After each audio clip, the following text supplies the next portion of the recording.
Sabi nga, may susi ka, hindi mo naman alam paano gagamitin, walang kwenta. No? So kaya inaalam po natin. So last Sunday, bago po yung Ginas, ay inaral po natin. Ano yun? Pati hindi. Hindi ko synchronize yan eh. Kahit, chuy! Lalit ka. Late siya. Okay. So, mamaya. Manuel. Manuel ito. Manuel ko yung isa. Ay, hindi pa sila connected. Hindi pa. Kasi mag-iba ng ratio. Okay. Yung isa, di ba to? Yung isa, di ba? So ito, Automatic. Automatic. automatic. Yung isa, di ba to? Automatic. So, panahon pa ni Barok. So sige po, so ang sabi sa Matthew 16:18 na inaral po natin 2 Sundays ago, no? Sinabi ng Panginoon, I also say to you after ni Peter na i-pronounce yung sa verse 16 that you are the Christ, the Son of the living God. Sinabi niya na kay Peter na you are Peter, pangalan ni Peter, and on this rock I will build my church, and the gates of Hades shall not prevail against it. So tinignan po natin yan sa Greek. Nakita natin, malaki ang difference. Bakit nawala? Kasi nga po, wala naman tayo. Malaki po ang difference sa Greek. Sa English, ang dating ay si Peter yung rock. Pero sa Greek po, magkaiba yung pangalan. Yung pangalan sa Greek ay Petros. Yung rock, Petra. Tapos makikita po natin, no? Kung ilalagay natin yung tinatawag na morphology. Yan po ay morphology. Ang tawag po dyan ay, yan po yung study about yung form ng language. No? So yung Petros dito po ay name, no? Proper noun. Sa kabila, siya po ay, hindi po siya proper noun, kundi siya po ay dative. Tapos ito po ay masculine sa kabila. Nakita niyo po yung M, means masculine. Pagdating ito yung Petra, feminine. Yan po ang kagandahan sa Greek language. Kaya mga Griego, ang mga Hudyo, at mga Romans, even Jews, no? Wala silang problema sa kabaklaan. Bakit po? Kasi pati yung lingwahe nila, ano po yan eh, napaka-precise, no? Ultimong salita nila, feminine, masculine. Eh tayo, it. Sa English, may mong it. Ano yun? Walang salita. Basta wait lang mo, nag-ano lang po yung live. Wala naman. Nag-cut lang mo, nag-cut lang mo. Sasakta ko na ito si Renz. Nagawi talaga ng pastor. Okay na. Nawawala po ata internet Hindi ba namin. tayo ng yung mga internet po nila? Wala ko na i-apply ko eh. Ano ba? Nagagad ka rin, sasaktan ko. Akala ko nabalik na tayo. Kasalanan mo talaga na rin din. Kaya sadya ko po yun. Hindi ba i-upgrade na natin? Hindi ba? Wag na po tayo mag-PLDC. Globeville. Nag-globe ba yun? Sa bagay, kahit yung mga data, medyo nawawala-wala din eh. Maayos po ang converge. Converge daw. Converse daw. Eh, kaso nakakontrata tayo sa group. Ilang taon ba yan? 2 taon yata yan, no? Ano ganyan? Talagang magaling talaga sila. Sige, anyway, introduction pa lang naman ito. Hapon na lang yung sa ano. So, nakita po natin, these are two different words na ginawang isang lingwahe ng Catholic Church. You are Peter, and upon this rock, sabi nila si Peter daw yung rock. Hindi po pwede. Kasi ang Petros is small. No? Sabi ng mga Bisaya, peoples. Yung Petra, boulder, malaking bato. Ano po ba yung Petra? Yung Petra po, yan yung confession ni Peter about kung sino ang Panginoong Yesus. Kaya nga sinabi sa kanya ng Panginoon, ayun na. Ano nga pala, ano? Opo. Ayos pa po yung... Hindi, nawawala yung... Kaya yung Okay na po. Pwede ko na pong ilipat. Pwede na. Ayan, no? So, confession ng kanyang belief. Sabi ng Panginoon, oikodomai su mo me, no? Oikodomai su, ibig sabihin, I will build. At siya mismo, no? 10 is the, yung article, ecclesian. So, ito po yung ginamit na word sa Greek na tinranslate po natin ng church. Pero nakita po natin last Sunday at dinihinan ko pa rin po na hindi yan yung church na alam natin na gathering.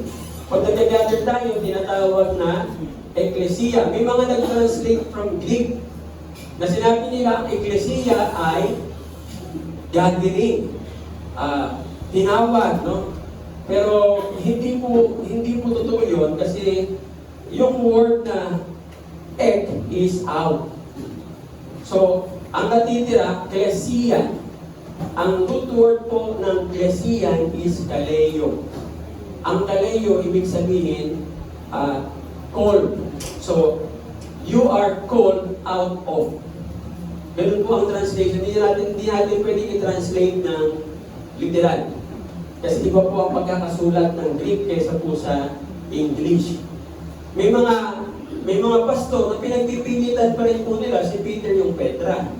Kaya sabi ko sa kanila, nag-aaral pa kayo ng Greek. Sabi nila, hindi, tumahimik na kayo, huwag na kayong argument kasi hindi niyo alam kung ano yung talagang pinanggalingan. So it was about yung confession ni Peter, yun yung boulder. Yun yung malaking bato. Yung pagpapahayag ni Pedro ng kanyang pananampalataya, di ba nagtanong ang Panginoon, sino ako? Sa sinasabi ng mga tao, ang daming sinabi, ikaw si Elijah, si Gino, si ganito.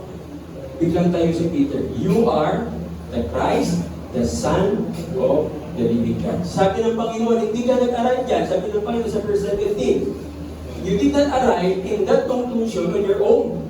Binibigay ito sa iyo ng Diyos amang nasa langit. So ano po yun? Supernatural living. Bakit nakuha niyo ni Peter? Kasi nagsisimula na siyang mamuhay supernaturally. So dahil din po, tinuturuan din po tayo ng Panginoon through this passage that we have to live supernaturally. Hindi po pwedeng nabubuhay po tayo. Kung kanina nakikita po natin, huwag po tayong mabubuhay from flesh to soul. Ganun lang pong ginagawa natin kasi hindi tayo nabubuhay supernaturally. Bigyan ko kayo ng example. Kanina, kung kay Sister Donna, yun po yung supernatural living. Nagsimula siya sa flesh. Nakakatakot. Ano mangyari? Hindi ako makakakota. Buti pumunta siya doon sa supernatural living. Ano po ang supernatural living? You start from the spirit to the soul to the flesh. Yung sinabi ng Panginoon sa Matthew 6:33, that's supernatural living. Seek first the kingdom. And what is that? Spirit. And His righteousness at ano susunod? All these things, the flesh, shall be added unto you. Kaya tayo, kahit mga mananampalataya na, minsan sobrang duwag tayo. May mga magaganap lang, nakakaibang bagay. Actually, yung mga bagay na yan, ay ginagamit ng Panginoon to prove that we are supernatural being. That we really have to pray and not to be fatalistic. Hindi tayo pa nagpo-post minsan sa group chat ng mga nakakatakot na eclipse. Totoo yun, totoo po ha. Kakaiba po itong eclipse na ito. Bakit po? Bigyan ko kayo ng senaryo. Yung totoong senaryo po, no? Ang National Guard, no? Ng Amerika, sinabihan ng mga Amerikano, paghanda kayo ng 2 linggo pagkain tubig. Bakit? Eclipse lang. Eclipse lang po yan. No? Tapos noong 2015, yung unang eclipse na tumama, paganyan. Ito ngayong 2024, paganon. Ano ang pinorm niya? X. Nag-form po siya ngayon ng X sa buong lugar ng Amerika. At hindi po coincidence na pinalitan ni Elon Musk ang Twitter into X.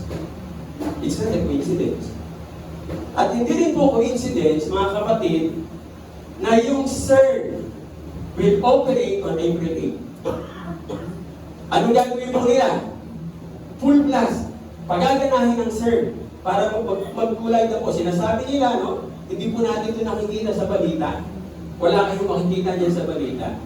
Ang mga naglalabas po niyan, mga researcher na ang tawag po sa kanila ay truth mafia.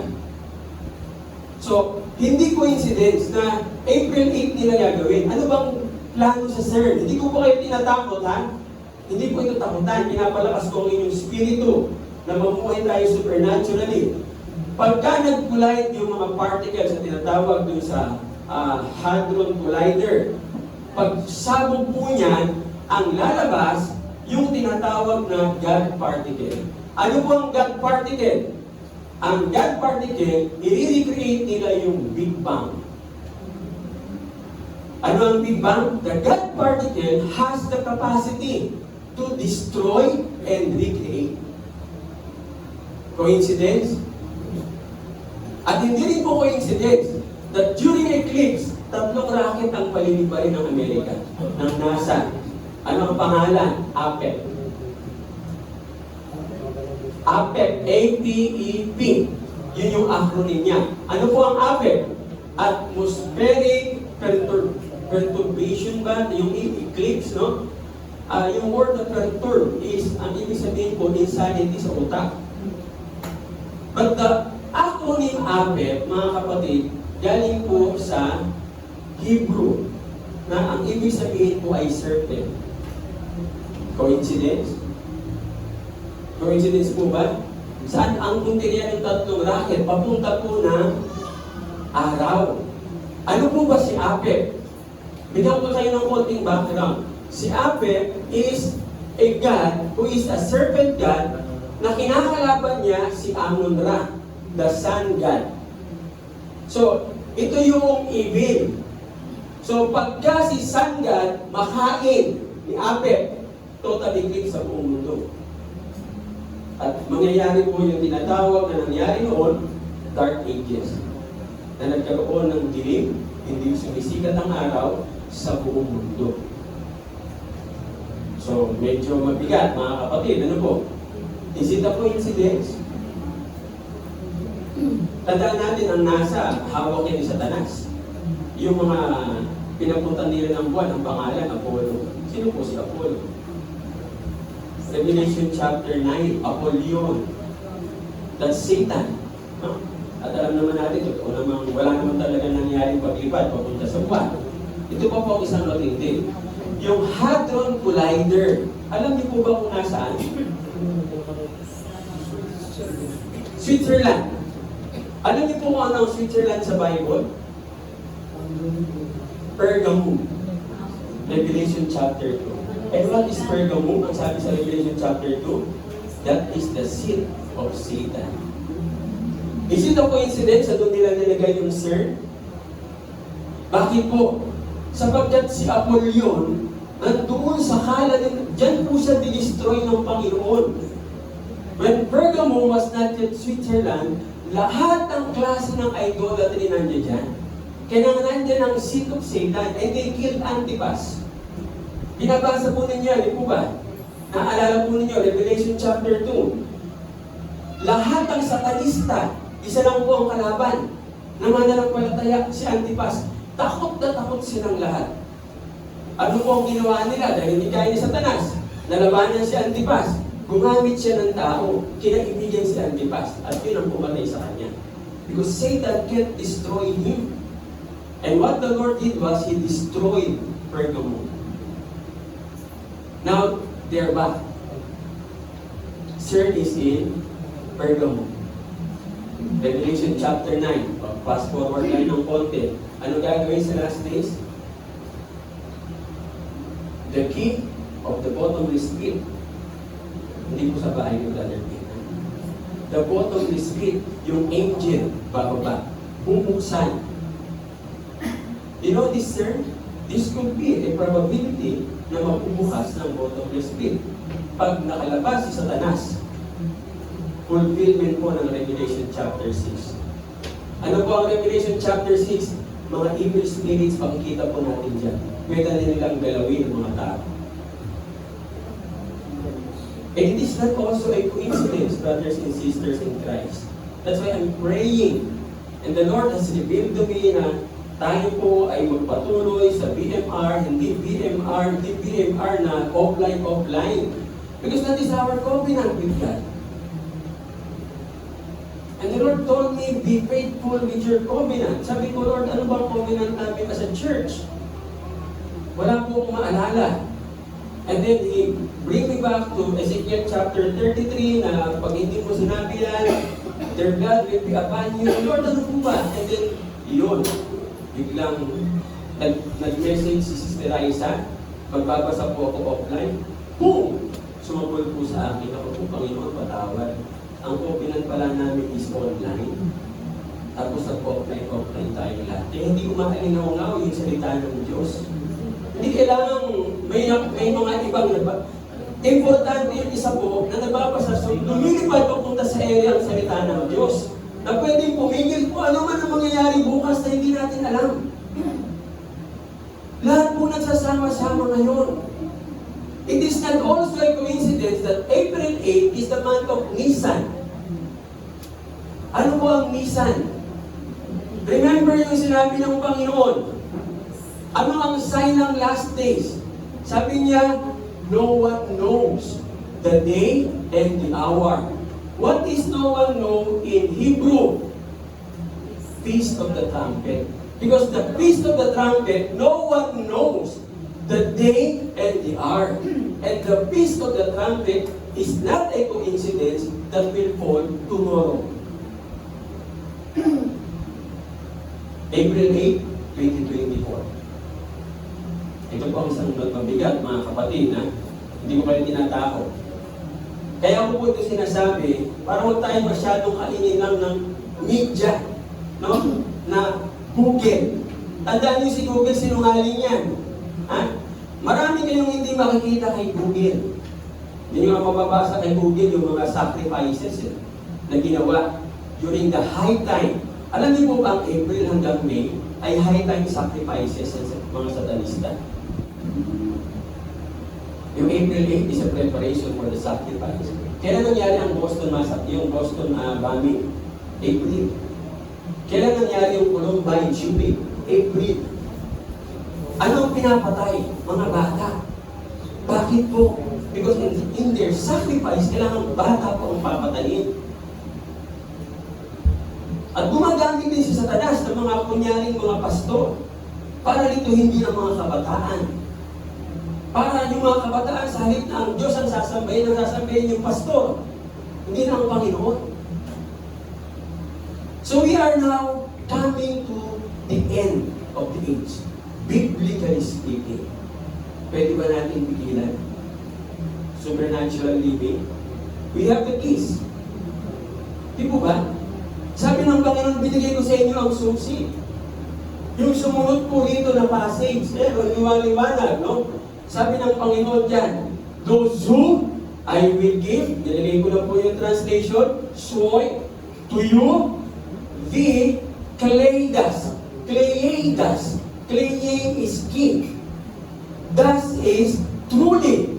Siya sabi ng Panginoon, totoo. Binigay ko sa inyo ang susi. Ang tanong, ano ginagawa niyo sa susi? May susi ka nga, hindi mo alam. Tapos ang pihit pa ng sabi ko, pagano'n, hindi ka ganyan. Hindi mo alam, paano siya, papaganyan ba yan? Papaganon? Di po ba? May susi ka, pero hindi ka powerful. Sabi ng Panginoon, susi saan yan? Taste Basileas, the kingdom. The key to the kingdom of God.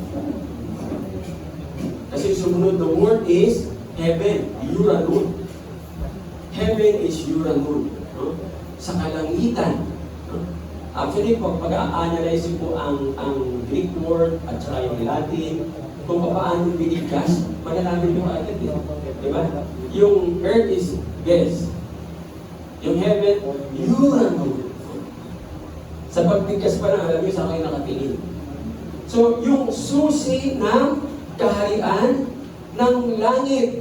At kung ano daw yung ibabite natin, doses, epites, gaze. No? Whatever you bind on earth Ano na? Will be bound in heaven. We have the keys. Binigay sa atin ng Panginoon yung susi ng kaharian ng langit, maliwanag na maliwanag. Binigay sa mga apostol, binigay din po sa atin yun. Dahil bahagi tayo ng kanilang pananampalataya. Huwag niyo po sa akin sabihin na hindi sa mga Israelita lang. The Lord Jesus Christ prayed for us on John chapter 17. Nabasa niyo na po ba ang John chapter 17?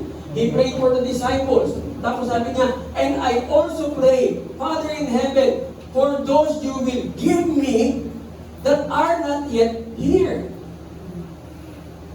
So bahagi po tayo ng binigyan ng susi ng kaharian. May gustong plano sa Satanas. Ipinapaalam sa atin ng Panginoon. Para ano? Para mabuhay tayo supernatural. Hindi tayo dapat natatakot. The moment you post, yung nangyayari na yan sa Facebook, no? Sa inyong mga, kung sabihin natin sa GC, ano ang sinasabi mo? Tinatanggap mo yung suggestion ni Satan that on April 8, total eclipse, kami ang maghahari, magugutom kayong lahat. Papatayin namin kayo through CERN. Mga kapatid, hindi coincidence na ang simbolo ng CERN ay si Shiva. Saan kayo nakakita ng science? NASA. Ano nga ba ang NASA sa Hebrew? Deceiver. To deceive. Saan kayo nakakita na ang simbolo ng NASA si Shiva? Anong koneksyon ni Shiva sa science? Sige nga po. Sagutin niyo ako. Sinong gusto sumagot sa akin? May connection ba si Shiva? Sino ba ni Shiva? God? Hindi ko nga, alam niyo si Shiva, hindi nyo nga alam kung babae o lalaki, kaya nga Shiva. Shiva siya? O buwan ba siya? Siya po ay itsurang babae, pero lalaki, na ang sabi pag nag-manifest babae, pero lalaki. Siya po ay goddess of, o God and goddess of destruction and death. Ba't siya ang ginamit ng CERN? Na symbol. Napanood niyo po ba ang CERN paano in-inaugurate? Ano ang mga ginamit na simbolismo? Anong klaseng dance? The dance of Shiva. The dance of death and destruction. Tignan niyo sa YouTube nandito. Ano ang koneksyon ng mga nakamaskara na may sungay, tapos yung pagpatay ng heifer, no, red heifer, na gagawin sa Israel on April 8? Coincidence? Or somebody is planning something? But can they do that? Kung tayo po ay tatahimik at manonood lang at sasabihin natin, ito po, i-announce pa natin, ito po ang nangyayari. Kami mga mananampalataya, tinatanggap po namin, praise the Lord, tinatanggap namin na si Satanas na. Do not! Pagka may ganyang balita, in Jesus' name, I declare, it will not happen. Eh, hindi, tatanggapin mo ba? Ikaw ba ang source ng fatalism? Do we live in a fatalistic society? Yes. Bakit po? Ang pinapatos na balita, yung balitang nakakatakot. Yung balitang, mag-post ka sa Facebook ng balita about ano ang kaharian ng Diyos, kakaunti ang maglalike. I-post mo yung aksidente sa tikling, aba ang daming naglalike. Mas gusto ng tao makakita ng patayan, kung ano-ano mga negative news. Huwag na tayong sumama sa kanila. Whenever we post in Facebook, do the supernatural living, God gives us the key. Pagkatapos, hindi natin ginagamit. Tandaan nyo, ang kasamaan para lumaganap, ang gagawin lang ng mabubuting tao tumahimik, huwag magsalita. Kaya nga tama rin siya, sabi niya, nak-nak tayo ng nak dito. Ang daming nakawag nangyayari. Tapos yung kapitan natin, magnanakaw. Galit tayo. Eh, hindi naman tayo kumakandidato. Pinapabayaan natin sila. Hindi po ba? Si kapitan ng Dilabas. No? Tama ba? Oo. Eh, nung muna namin punta, kampi sila sa inyo. Sumunod na punta, iba na ang Iba na ang ihip ng hangin. Meron na pong bagong sabi niya ni Bishop, nabayaran na ito. Pardon the word, kung kayo po ay kay Kapitan. Si Bishop marunong bumasa ng taong nabayaran na.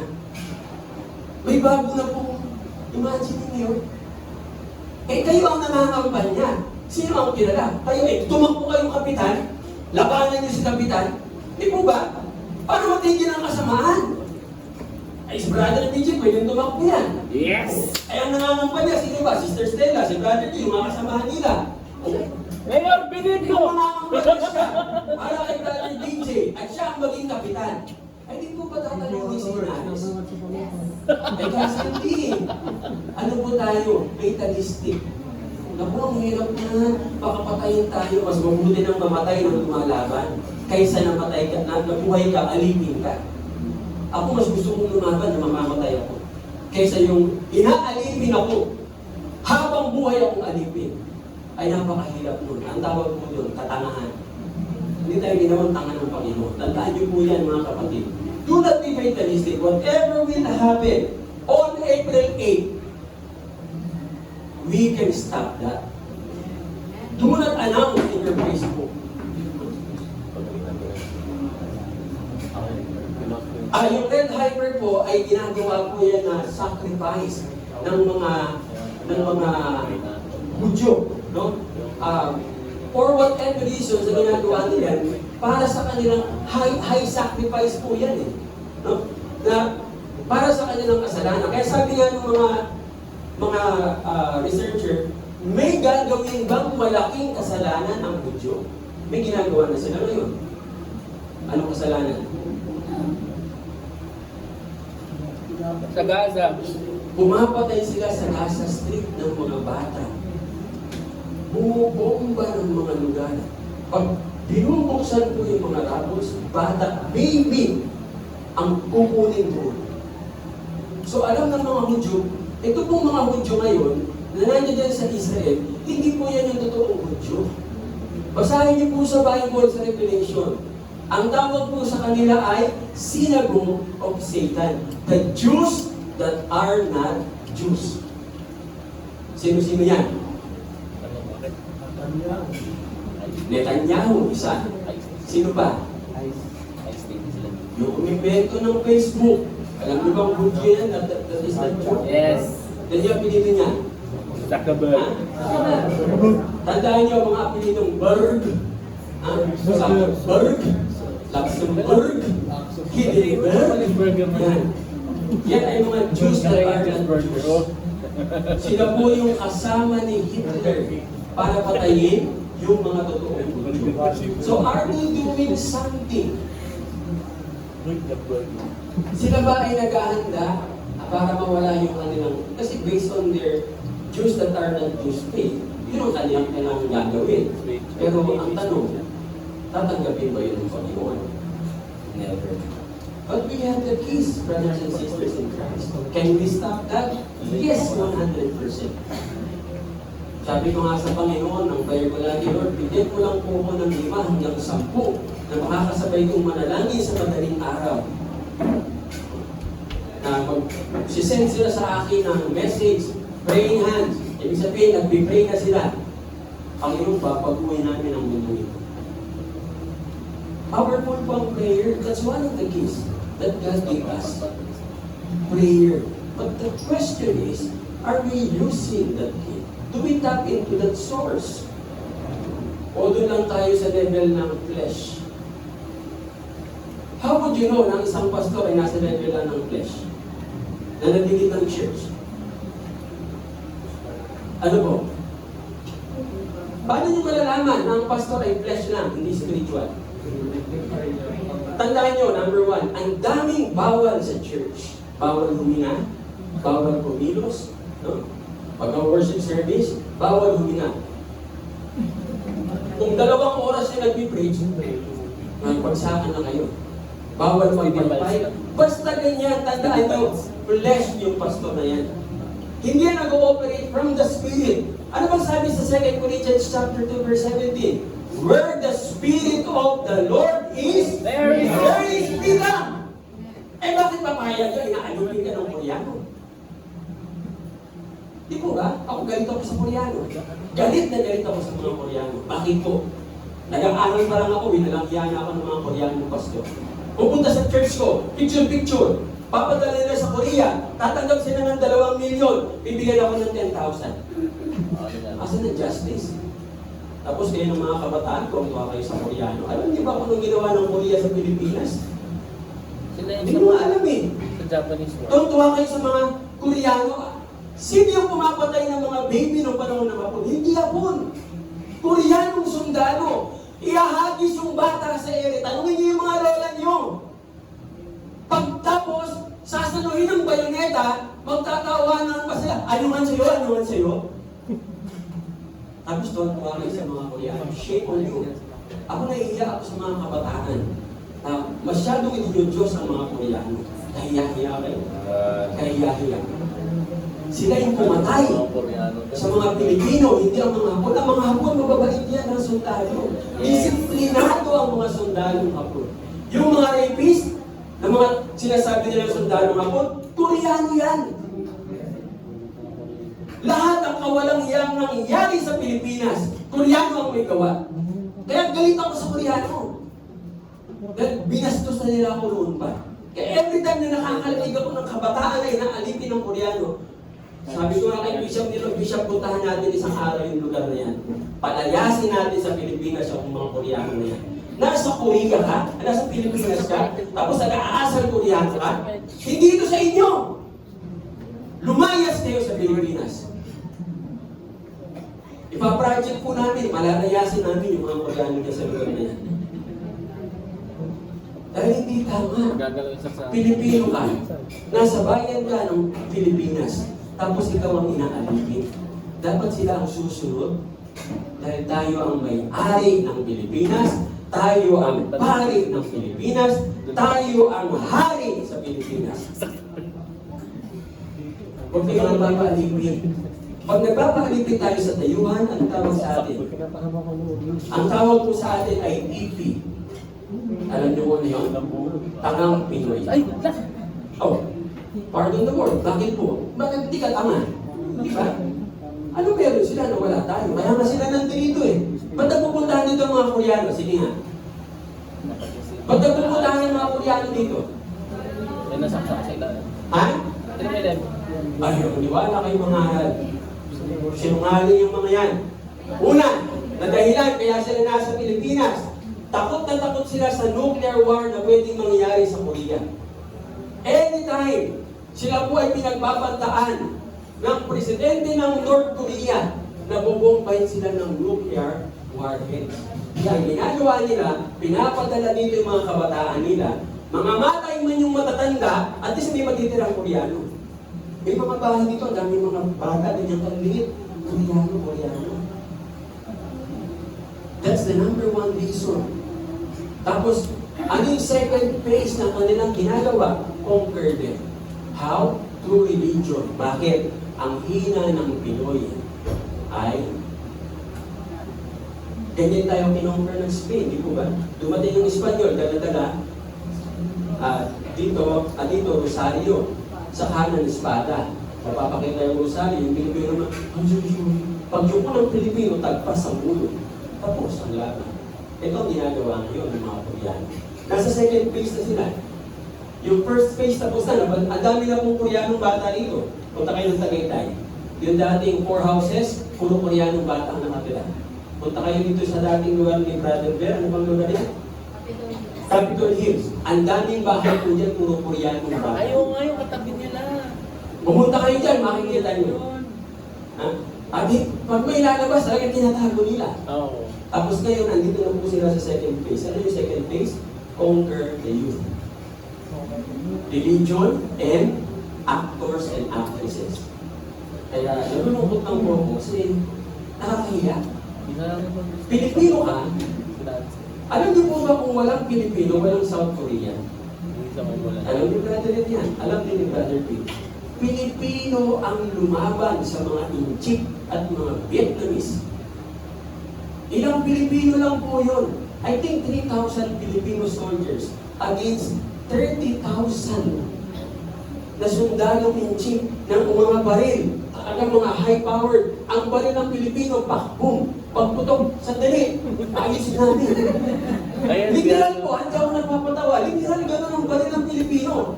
Pagputok, bang! Oh, sandali! Ang problema nila lahat ng Pilipino, asintado. Paglabas nung balahibo lang ng ulo sa Pag politiko. naglabas ng dila yan. Pagka ginanon yung kamay, dito tama. Kaya ubus halos yung 30,000 ubus. Kaya sinabi ni MacArthur, give me 3,000 Filipino soldiers and I will conquer the world. Tapos nagyayabang sila. Hindi nga sila makabaril noon panahon ng gera eh. Ang tatago nga yung mga Koreano eh. Tapos kayo ng mga kabataang Pilipino, ginag-Diyos niyo ang mga Koreano, kakahiya kayo. Tayo ang kanilang hero. May utang na loob, yung mga utang na loob na yan sa atin. Pero hindi marunong kayo manawag ang utang na loob. That's supernatural living. Know yourself. Know who you are. Tandaan niyo, sabi ni Andres Bonifacio, ang pagiging makadiyos, ang inuugatan ng pagiging makabayan. Kung hindi ka makabayan, hindi ka totoong makadiyos. Kung yung bayan mo, binibenta mo sa Inchik, binibenta mo sa Koreano, dapat simula ngayong tigilan na natin yan. Sambahin natin yung totoong Diyos, si Yahweh. Para na sa ganun tayo mamuhay ng tama bilang mga Pilipino. Hindi, lahat na lang, umutot lang ang Koreano. Gusto magkaroon ng ganung kulay na utot. Anong kulay ba yun? Koreano nag-lipstick, nag-lipstick na rin yung mga Pilipino. Shame on you. Koreano nagbulbos, nagbulbos na rin ang Pilipino. At ang tatak dapat, anyong han sa iyo, Pauter. Ay, ikaw, nagpapalpos ka dati. Kasi ibo ka. Being a supernatural living, bakit po? God gave us the keys. Critical na. Nasa atin yung susi. Mga kapatid, huwag tayong pumayag sa mga suggestions ni Satan. Ang dami niyang suggestions, hindi po ba? Anong suggestion? COVID-19. It's just a suggestion. Eh, ang daming naniwala. So, nangyari, nagpapakuna. O ngayon, natatakot sila. Bakit po? Another one, ha? Sigurado ka dyan. April 8, they will start to operate the 5G all over the world.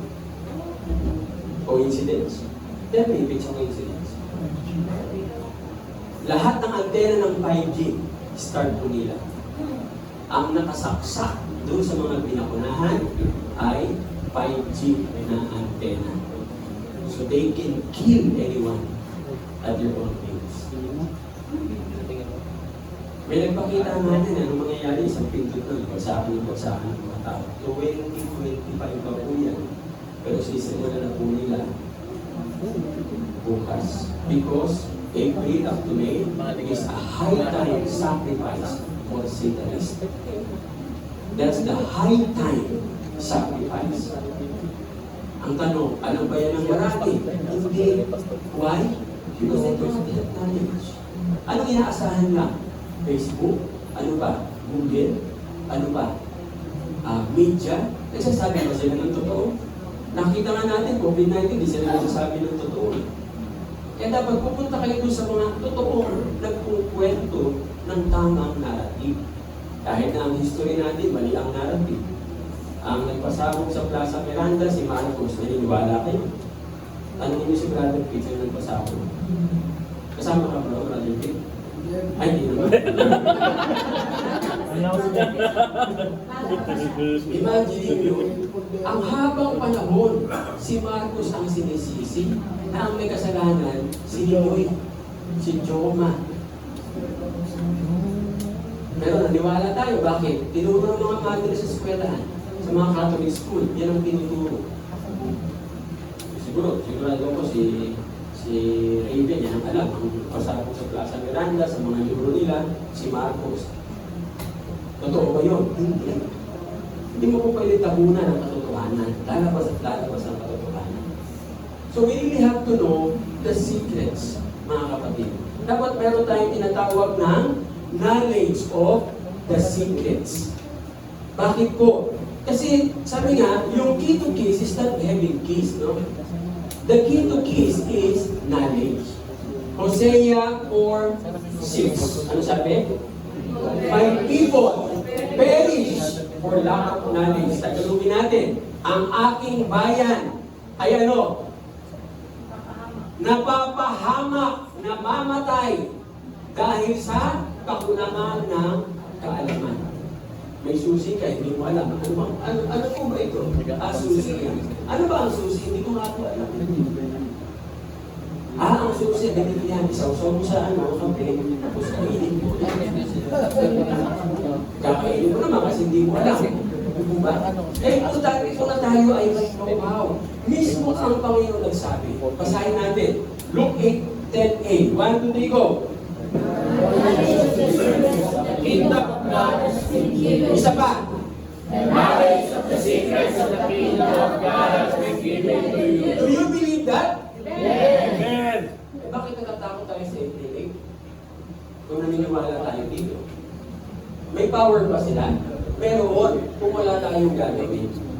Kung hindi tayo kikilos. Kung hindi natin gagamitin yung number one key that can stop them. What? Prayer. Tago nga tayo ni Satan mag-pray. Sa Revelation chapter 12, ilang beses mag-pray si Satan? Nabasa niyo na po ba? Ano sabi doon? 24/7, night and day. Tayo, pray. 1 hour, sobra naman, Pastor, 1 hour. Kung di na ako makakapag-Facebook, 1 hour. paano yung aking game?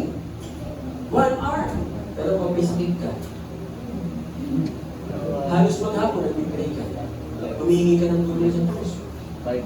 Pero pag busy ka, hindi mo maibigay. But the Lord gave you the key. Sayang. Paano kung yung susi na yan ay isang sasakyan na Lamborghini? Hindi mo alam. 10 minutes. Nasa yung Lamborghini, hindi mo alam. Kasi ikaw ang hawak, ikaw ang papatakbo. But because you do not know the function of the key, mamamatay ka na lang na yun. Hindi mo nagamit. Kaya nga po mga kapatid, ang kaharian ng Diyos, hindi po yung secret society. But it's the keys, no? The secret is that we need to learn. Sabi nga, yung secret is anything that we do not know. Lalo na kung alam ng iba. Halimbawa, magic. Di mo ba? Secret yun pag di mo alam. Paano lumulutang yung pera, paano biglang kumukuha ng card sa ere. Secret siya. Pero pag nalaman mo, hindi na siya secret. Meron ka ng know-how. So, dyan din po nagpo-fall yung tinatawag na miracle category. Kasi hindi natin alam papaanong gumaling, papaanong nangyayari. So, sabihin natin, himala. At tandaan natin, ang himala is something that we humans could not explain. Na nangyayari po siya at dinidivide niya yung law of nature. Ano pong halimbawa niyan? Ang ating Panginoong Yesus naglakad sa ibabaw ng tubig. Ano ang law of nature? Pag lumakad ka sa ibabaw ng tubig, lulubog ka. Anong sikreto? Ang alam ng Panginoon at kaya niyang lumakad sa ibabaw ng tubig. Ano bang ginawa ng Lord bago siya lumakad sa ibabaw ng tubig? Prayer and fasting. Ilang oras? Magsimula siya ng alas 6, tapos nakita siya naglalakad alas 4 ng madaling araw. Tapos tayo, nag-pray na, naalala ko ng pare, si Father Paraon, sumulat ng 3 minutes prayer. Tuwa ko po, pari pa ako nun eh. Tuwa ko, bumili ako 3 minutes lang walang prayer. Dami kong binili, pinamili ko. So, naging bahagi ako ng kalokohan. Yun na, 3 minutes mo. Lalagay mo, mag-a-alarm ka. Ano pa wala pang cellphone eh. Yung ano pa, yung maingay na alarm. No? Pagdating ng 3 minutes, tapos na. Ay, minsan, 3 minutes na nga lang, nakakatulog ka ba, di ba? Okay na lang, pag-pray na ako 3 minutes. Kaya ako yung kalokohan. Kaya hinihingi ng Panginoon nila, 1 hour. Could we not spread an hour? So hanggang dito ka nag-spend ng isang oras sa Panginoon, your prayer is meaningless. Hindi meaningful. Amen? So klaro po mga kapatid, yan po ang himala. No? Under the secret, at dapat po nating malaman, mga kapatid, tayo po na mananampalataya, 100% sasabihin ko po sa inyo. No doubt na binigay ng Panginoon sa atin yung kingdom, yung ecclesia. No? Hindi po yung church na ito ngayon. Kasi ang ecclesia, tinawag mula sa labas. At bawat isang tao na tinawag, ikaw ay ecclesia. Halimbawa, ang daming tao sa labas, nandito tayong lahat. So tayo ay ecclesion. Pag-plural. Iyan po ang kaibahan ng Greek sa English, di ba? Pag sa English, church. Anong plural ng church? Churches. So, para maging totoong plural, gagamitan mo ng living verb na are. So, gano'n. Sa kanila, hindi. Yung dulo lang ang babaguhin mo. Ang tawag po dun ay declension. So, ecclesia is nominative. Yan yung noun. No? I, me. So, pag naging second person, ecclesium. Pagka-plural, ecclesion. So, tayo po yun. No? Tayo ay gathering ng ecclesion. Bakit? Bawat isa sa atin ay ecclesia. Ano ang ecclesia? Pinagkatiwalaan ng sikreto ng Diyos. Ano yung sikreto? Susi. Kasi tandaan nyo, ang word na ecclesia, ang original po niyan ay, ang talagang word ng church, hindi po ecclesia. Ang word ng church is kuriakos. Kuriakos galing po sa Latin word na kurios. No? Kurios is Lord. Okay? Kuriakos means belongs to the Lord. Yun ang church. So pag nag-gather tayo, we belong to the Lord. So we are the Kuriakos. No? Hindi tayo ecclesia in our gathering. But when we operate individually, we are ecclesia. Ang ibig sabihin mga kapatid, bawat isa sa atin dito, ilan tayo ngayon? Sabihin natin 30. Bawat isa may hawak na keys. Hindi key. Ha? Hindi keys 2. Kung hindi keys O. Ano ang difference nun? Keys 2, nasa labas ka pa.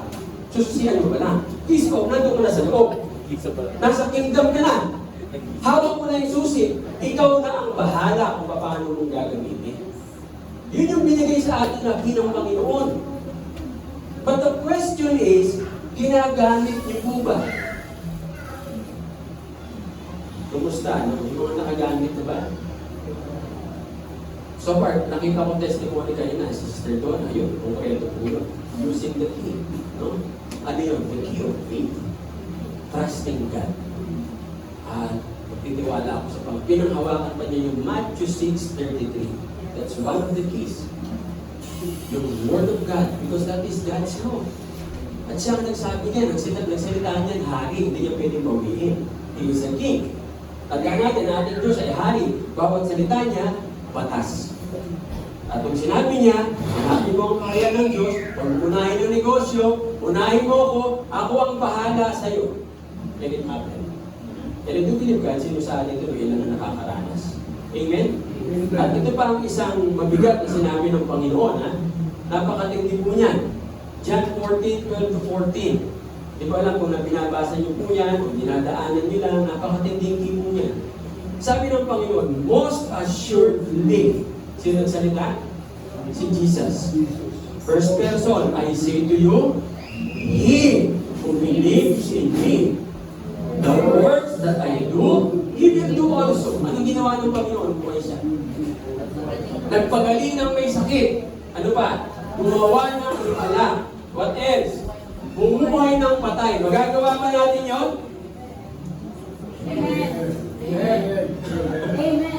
Bakit pag yun ang sinasabi, pinag-uusapan, parang doubt tayo. Kaya hindi natin nagagawa. May isang taong gumawa niya. Angus Bacan. Si Angus Bacan. ng South Africa. Talagang nung siya ay mag-born again, wala siyang ginawa kundi magbasa ng Bible. Lahat sa Biblia, pinapaniwalaan niya. Panahon na hindi tutubo ng magandang mais, alam niyo ginawa niya? Sa gitna ng mais, nagbasa siya ng Biblia, nilalakasan niya lahat ng tanim niya na mais magaganda. Yung sa iba, patay. Faith like it.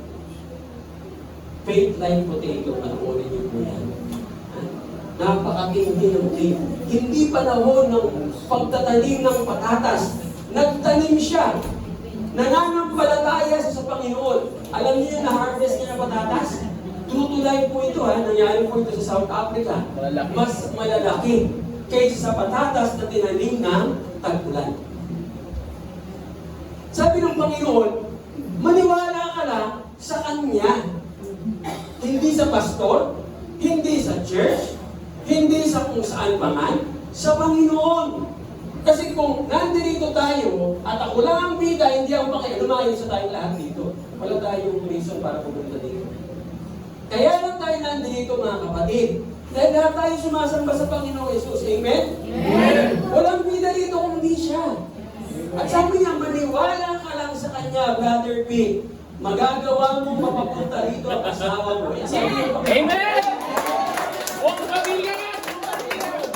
sabi ng Panginoon niya, di po ba? Ano tawag doon? Miracle. Maiintindihan ba nila? Hindi. Tayo lang ang nakakaintindi. Because God gave us the keys. Believe, sabi ng Panginoon. Ano ba? Ito ba ang mabigat? And whatever you ask in my name, sabi niya, no? Bakit niya sinabi yan? Sinabi niya, dahil pupunta na ako sa Ama, ano man ang hingin niyo sa pangalan ko. Ano saan sabi ng Panginoon? Sigurado ba yun? Yes. Bakit sigurado? Ha? Paano hindi magiging sigurado? Anong gagawin mo rito? Ano ba? Yung sinabi ng isang general ng Amerika, bago siya umalis ng Pilipinas, sure.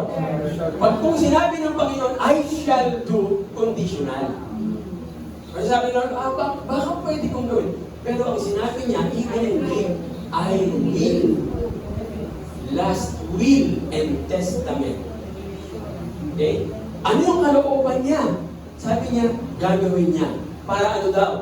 Upang ang Ama ay mag-glorify sa pamamagitan ng anak. Lahat ng hihingin mo. Aba, kahit boyfriend, hingin mo sa Panginoon lahat. Amen. Hindi yung naghahanap ka ng boyfriend. Iba po yun. Ha? Kasi ikaw ang naghahanap, ang standard ay standard mo. So anong standard pa ng kababaihan? Siyempre, gwapo, malangkat, chinito, ano pa? May six pack. Ang lalaki naman, anong hinahanap? Maganda, sexy, mabait, no? Kapag medyo umigigat na, kasi may 4 na M. Matandang mayamang malapit na mamatay. Hindi na lang hahanapin. So, ang tanong, kaninong standard yun? Sino? Punta tayo sa standard ng Panginoon. Ask anything according to His will. At sabi ng Panginoon, gagawin ko yan. Mga kapatid, tandaan natin, sinabi ng Panginoon na tayo po, na Eklesiya, no? Kasama po tayo, gagawin natin lahat ng ginawa ng Panginoon. Amen? Amen. So ano yung kinakatakot natin sa April 8? Wala. Diba? We can command. Habang anong katarantaduhan ng ginagawa nila noon? Gumising tayo ng madaling araw. Ikalangin natin, Panginoon, yung rocket na pinapapalitan nila na Apep, tatlo, to destroy the sun. Sinasabi nila, ang sun ay billions of miles away. Eh bakit kaya nilang palibaran ng rocket? Ha? Kita niyo ang NASA? To destroy the sun para magkaroon ng total eclipse. Ako itadalangin ko po bukas lahat ng racket Panginoon at tatlo una bumagsak sa bahay ni Bill Gates. Patay si Bill Gates. Pangalawa, Panginoon, bumagsak sa bahay ni Rothschild. Patay si Rothschild. Pangatlo, Panginoon, bumagsak sa bahay ng nila J.P. Morgan. May-ari ng BlackRock na nagpapatakbo ng buong negosyo sa buong mundo. Hindi rin natin alam yan. Kasi dito lang tayo kay Google. Paniwala tayo kay Google. Kaya ginugugol tayo ni Google. Punta kayo kay Google about COVID. Ang unang ibabalat sa inyo, fact check. Nasabihin ni Google, huwag kayong maniwala sa sinasabi na ang vaccine ay ang dami na namamatay. Paano kami din maniwala? Doon kanina, dumaan kami, may nakaburol, malapit sa amin, parang kaidanan nyo lang, shit, patay. Imagine nyo, babata na namamatay because of vaccine.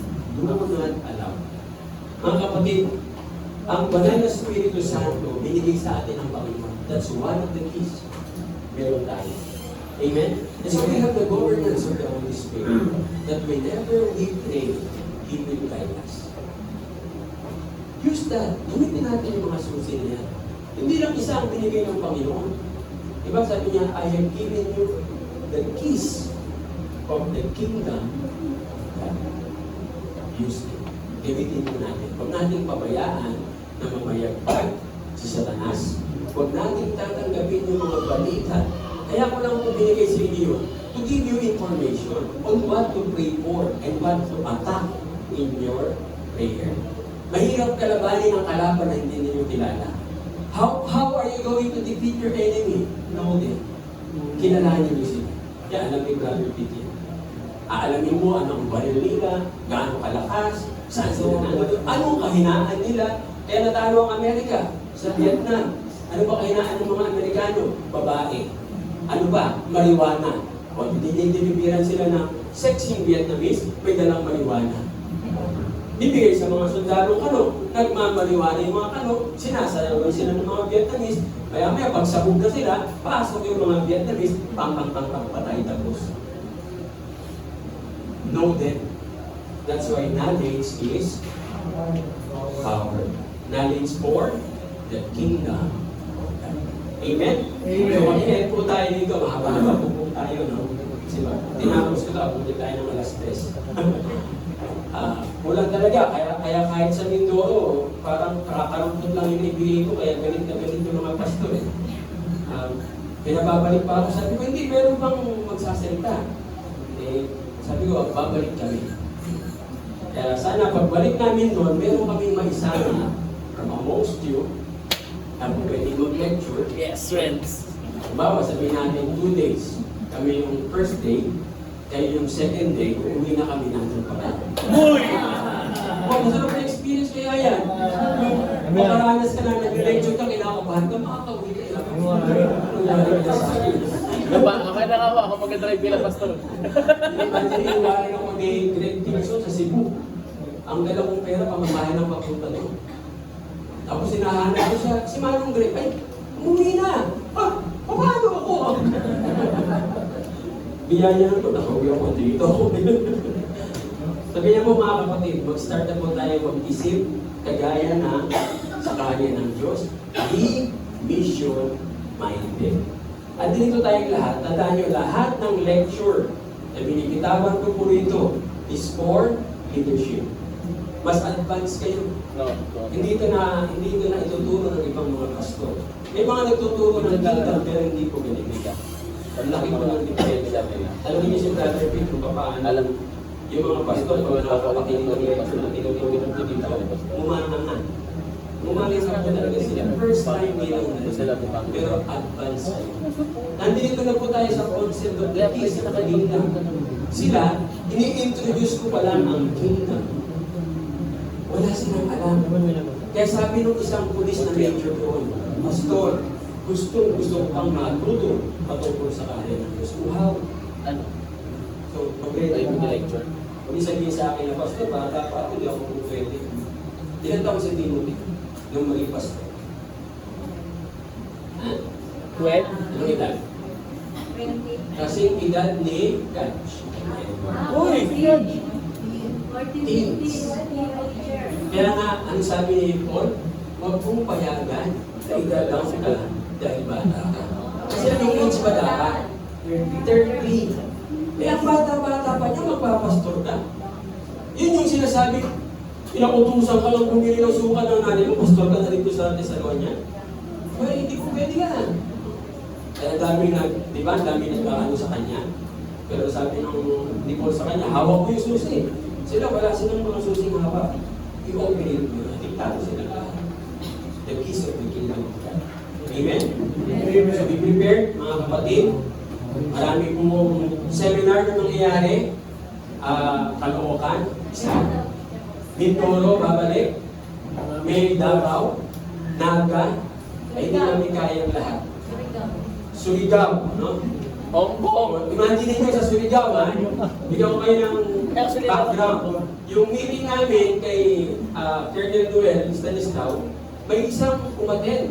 Anak mismo ni Cleo. Oh? Si Cleo kasi ay nagkakalat ng seeds.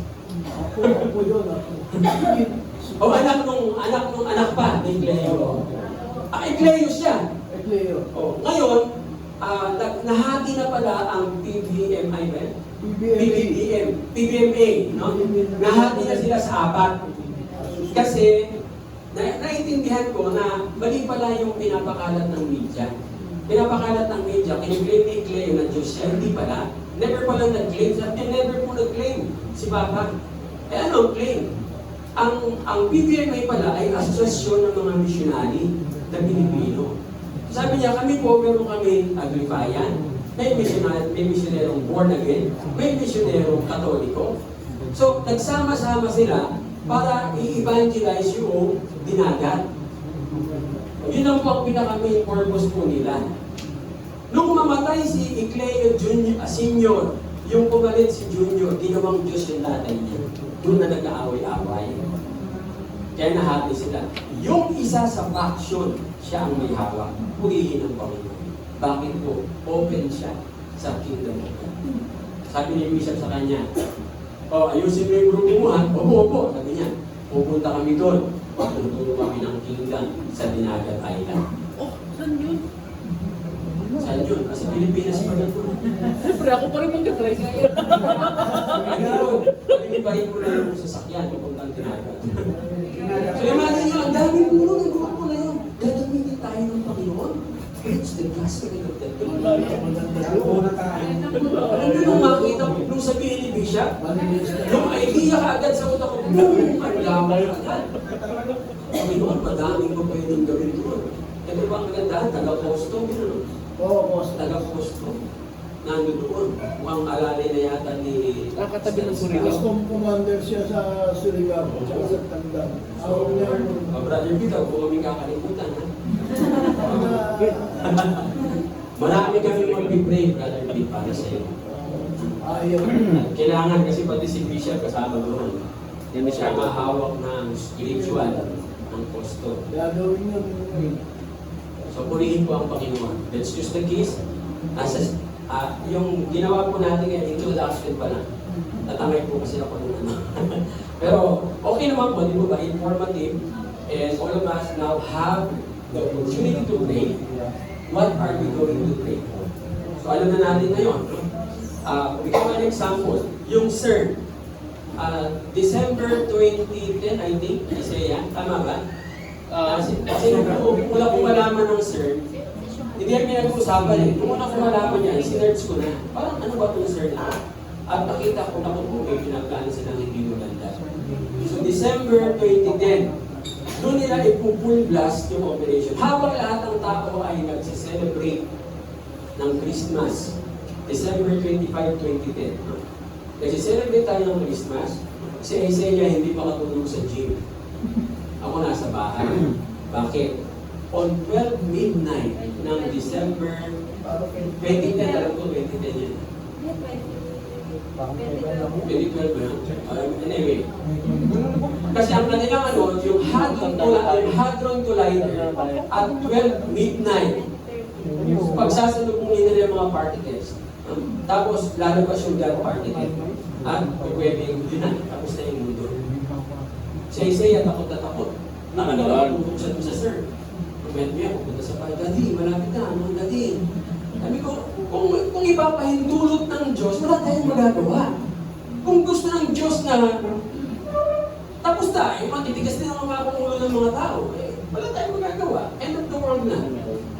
Pero sabi ko, kung hindi pa gusto ng Diyos, tandaan ko, wala silang magagawa. Ang di niya alam, kada alis niya, lumulong naman ako, Panginoon. Kung ipahintulot, Panginoon, nag-iisa lang po akong nanalangin, yung isa takot pa. Sa halip na mag-pray, talagang walang tingin, no? Sinarado niya yung gym ng alas 10. Talaga naman, huwag naman. Ito pa nangyari, alas 12 ng gabi, supposedly magbubulan na. A lightning from heaven. Isa lang po, tigil ang sir. Tapos, kailan din nagawa? Last year lang. Imagine mo ang tagal. Lahat ng mga scientists kinusulta nila hindi ka magawa. So tomorrow, you operate na. Noon po, ako lang ang nag-pray. Ngayon, hopefully, marami akong kasamang mag-pray. Bukas ng madaling araw. So that it will not happen. Tandaan niyo kung ipapatalangin natin. Yung tatlong racket na panini pa rin. Isang racket sa bahay ni Bill Gates. Tamaan kasi si Bill Gates. Pangalawang racket, pupunta sa bahay ni Rothschild. Kasi sa mga Illuminatis na talaga namang pander-lands. At hindi na po pangatlong racket, tumagsak sa bahay mismo ni J.P. Morgan. Yan naman ang may control ng business sa buong mundo. Kahit anong negosyo, kung gusto nilang papagsakin, papagsakin nila. Panalangin natin, yung apep, sila ang iapep. Sila ang kainin ahas na kanilang Diyos. Amen? Tomorrow, if the Lord will wake you up at 3 a.m., it means to say, you're part of the body. Sabihin, tinatap ka ng Panginoon. Mag-send kayo sa akin ng iron, praying hands. Mag-send ako sa inyo. It means to say, start the time of prayer. Sa kanya-kanyang lugar, ang dami natin. Tumayo kayo, lakasan nyo. Ako malakas ako mag-pray sa umaga. Tumatayo ako, natataas ako ng kamay. No?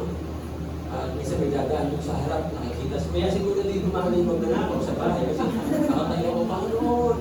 Papatingin eh. Panginoon ito, baka madali. Eh, kabilang bahay ang ninanakawan, hindi kami. So, hindi sila mapapasok sa amin. Lumipat ang bahay. Diba? So, let's use that. Use the peace, brothers and sisters in Christ, magpagamit tayo sa Panginoon. At pati itong darating na eleksyon, dalhin natin sa Panginoon.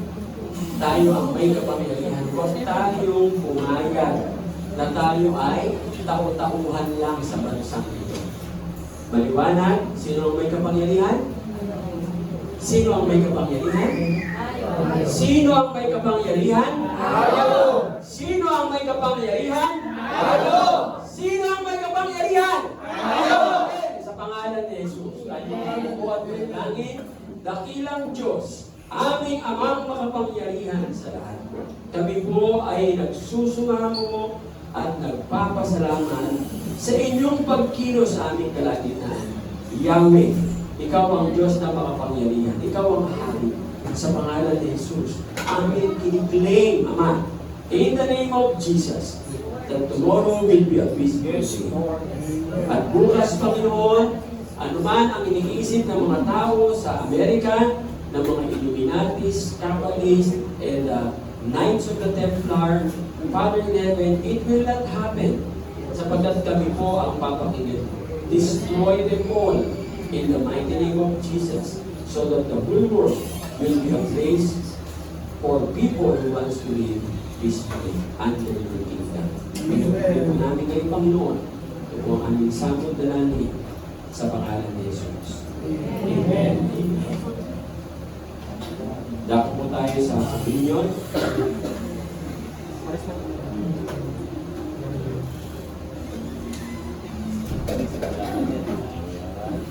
Let's go our hands.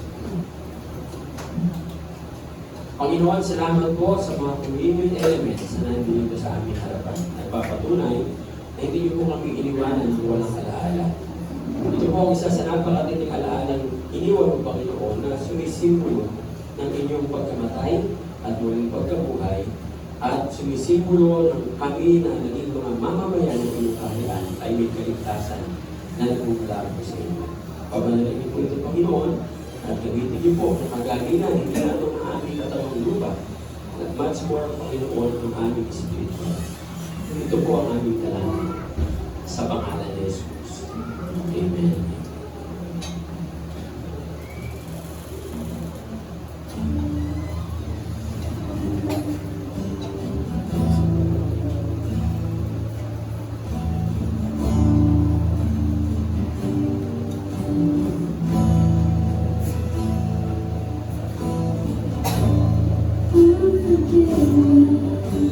Because you were forsaken, I'm accepted.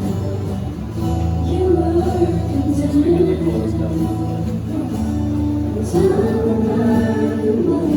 Your spirit is within me. Because you died once again. I'm forgiven because you were forsaken. I'm accepted. You were condemned. And I'm alive and well. Your spirit is within me because you died and rose again. The Lord Jesus, on the night he was betrayed, took bread, and after he had given thanks, he broke it and said, "This is my body, which is for you. Do this in remembrance of me."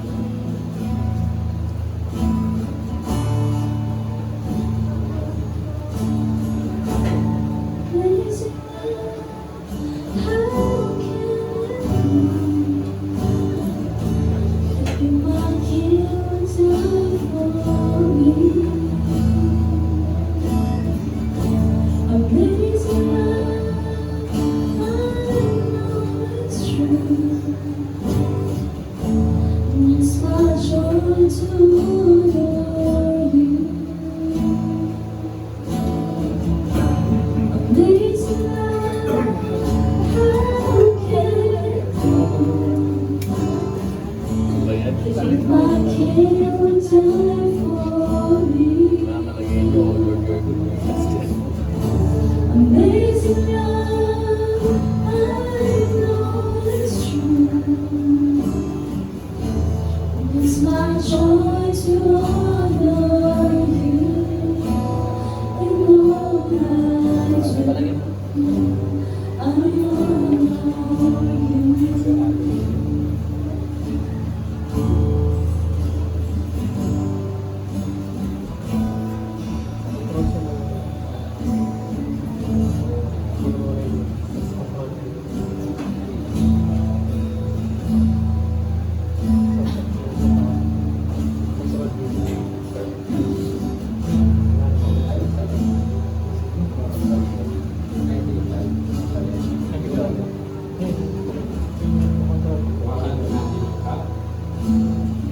In the same manner, after supper, he took the cup, saying, "This cup is the new covenant in my blood.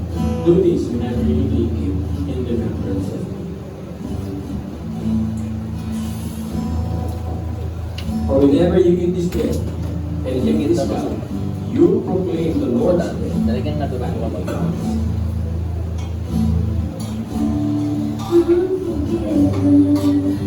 Because you were forsaken,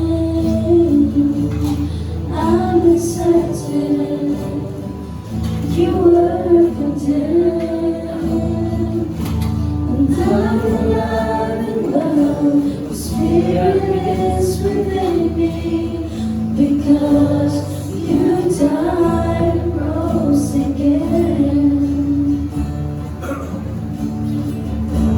Amazing love, how can it be? You, my King, will die for me. Amazing love, I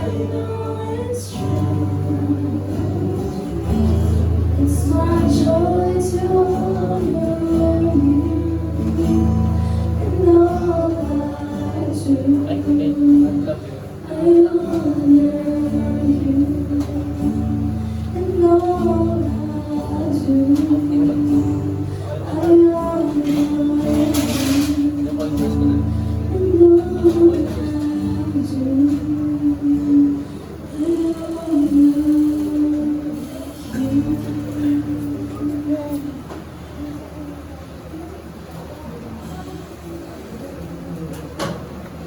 Doon yung pagpapaliparan siguro. Hindi ko lang kasi ako nagagawa ito ang pamamasin.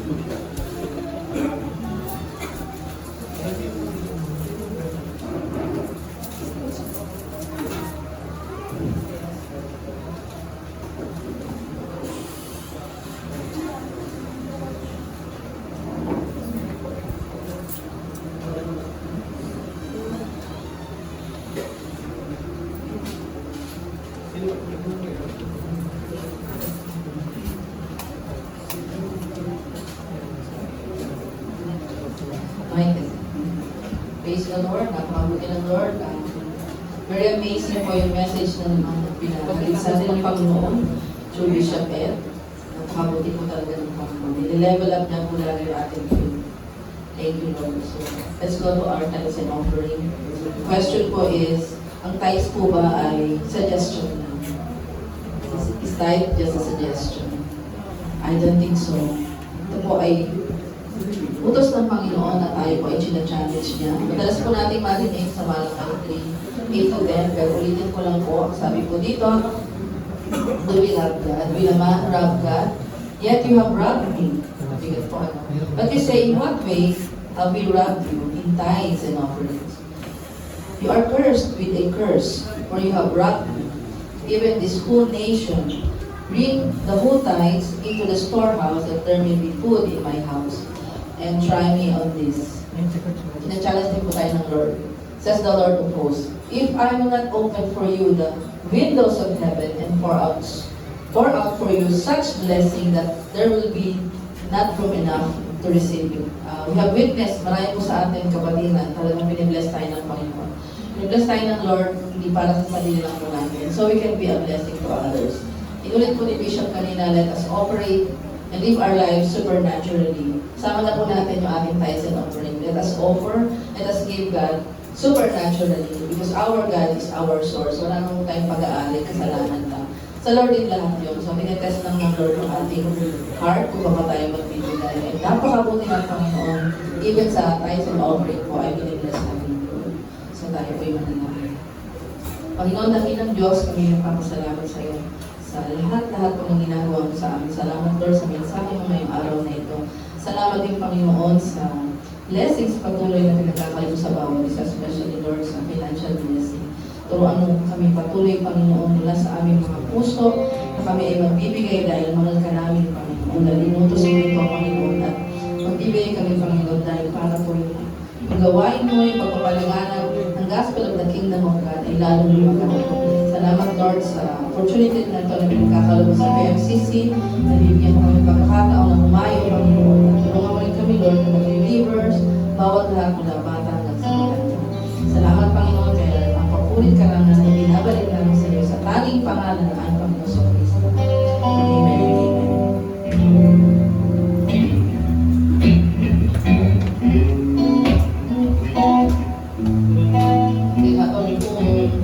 Nilalakad yung ating offering bag. For those who would like to give God through our bag. Account number 12857,2463 or sa Gcash account ni Sister Arlene 0945-827-404.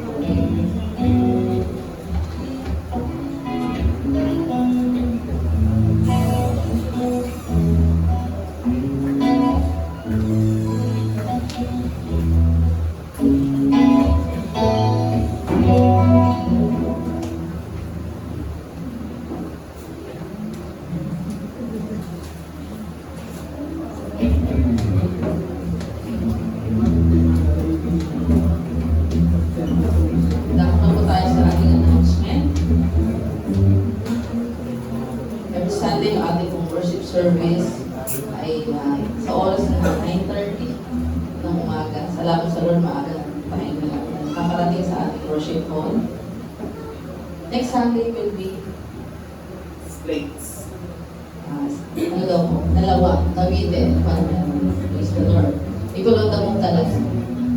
Anong prayer meeting po natin, hindi naman po nagbabago every Wednesday. Naanyayahan po ang lahat, mas lalo tayong manalangin, mas kailangan ng ating bansa, ng bawat isang panalangin. Attend po tayo ng prayer meeting, kahit gano'n po tayo kapagod, kahit anong ginagawa natin. Attend po tayo ng most important meeting of the week, which is prayer meeting. And ang dawn prayer po ay tuwing ikahuling Sabado ng bawat buwan. So, ngayon po ay buwan ng April. Tingin po natin kung ano yung last Saturday for the month of April. Kaya nga sinasabi po, di ba, ano meron sa April? Ano meron sa April 8? Yun, wag po tayong matakot dahil meron tayong malaking Diyos na pinapanalanginan natin at sinasagot yung ating mga panalangin. Schedule po ng pastoral prayer para ma-remind po tayong lahat. April 7 po kayo na si Brother June. April 14, si Kuya Sam, Brother Sammy. April 21, si husband ko si Brother BJ. And April 28 ay si Tito Lene. Praise the Lord. Worship presider, napakabuti po ng Diyos. Dati tatlo lang kami. Ay, kakaroon ng Ngayon po ay napakarami ng women of God. Praise God. Ako po kanina. At ngayong araw na ito. Susunod po ay si Tita Loida. At merong bagong artista. Sister Donna sa April 21. At si Sister Heidi sa April 20.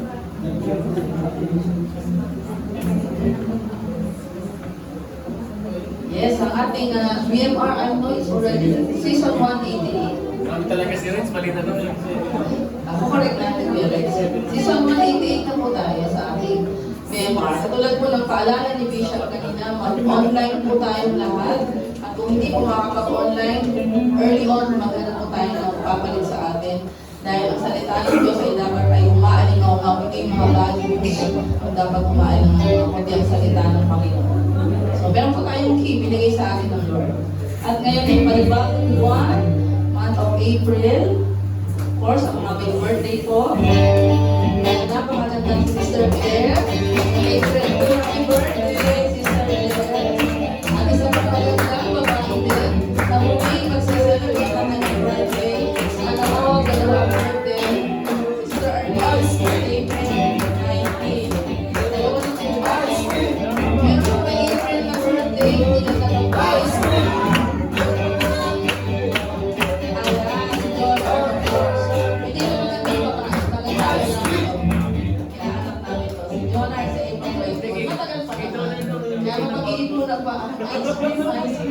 Sa April 21. Bakit ang PMCC na sa ice cream? Kaya maraming paos. Papabuti ng Lord kasi mataas na talaga yung ice cream. Magdamot nga daw yun sa ubo. I don't think so. Siguro sa iba. So alam namin may magpapa-ice cream kung bahala Lord sa kanila. Praise God. Mabigyan na pang microphone si Bishop for our benediction.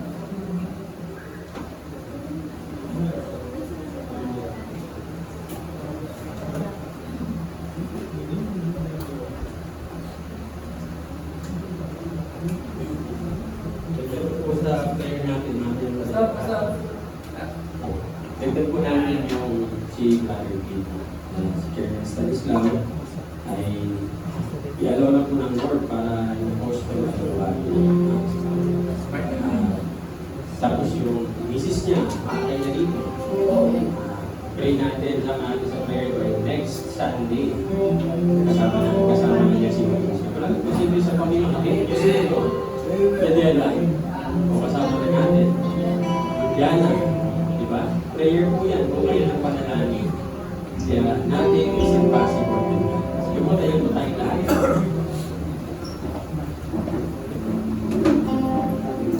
Dakilang Diyos, aming amang mga pamilihan sa lahat. Kami po ay nagpupuri, nagpapasalamat sa inyo. Ikaw lamang po ang Diyos na aming sinasamba, Ama, Yahweh, wala nang iba. Ang hari ng aming mga buhay. Sa pangalan ni Jesus, kami po ay nagtutulog sa inyo at nagpapasalamat sa katatapos na gawain niyo. Salamat, Ama, na sa pamamagitan ng inyong mga salita, may mga kagalingan po kayong pinagsasabi.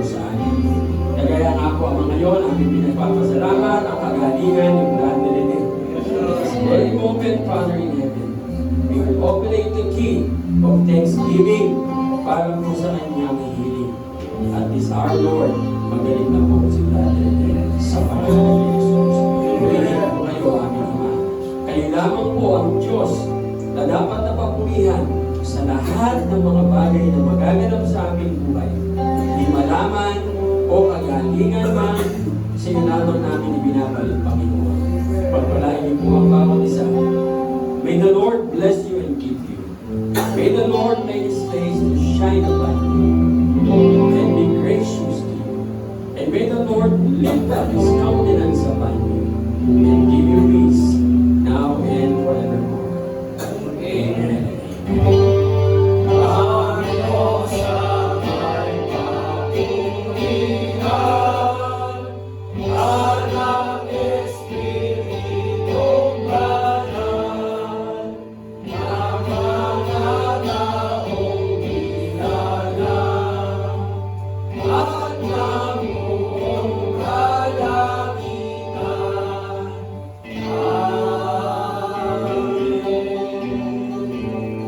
Basahin po natin Deuteronomy 28. Let's claim all of God's promises on my count. 1, 2, 3, go.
Sama-sama po natin awit ang muli ang ating Panginoon sa ating palabos na awit.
na.